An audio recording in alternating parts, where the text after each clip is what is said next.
কে বলে রে জিয়া নাই, জিয়া আছে বাংলায়, এক জিয়া লোকান্তরে, লক্ষ জিয়া ঘরে ঘরে। আজকের এই ৮ নং লাকসাম পূর্ব ইউনিয়নের ৪ নং ওয়ার্ডের কর্মী সভায় উপস্থিত আছেন আমাদের সকলের প্রাণপ্রিয় নেতা জনাব ইব্রাহিম কাকা। আরো উপস্থিত আছেন আমাদের রাজপথের সবচেয়ে কর্মী বান্ধব, যিনি প্রত্যেকটা ইউনিয়ন, প্রত্যেকটা ওয়ার্ডে সকল নেতা কর্মীর সব সময় দিন রাত ২৪ ঘন্টা খবর নিয়ে থাকেন আমাদের ইউসুফ কাকা। আরো আছেন তরুণ প্রজন্মের আইডল আমাদের মাস্টার জহির ভাই।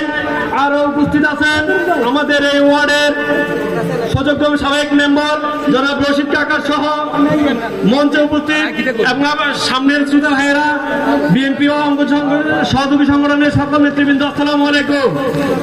আসলে আজকে আমরা এখানে বক্তব্য দিব না, আমাদের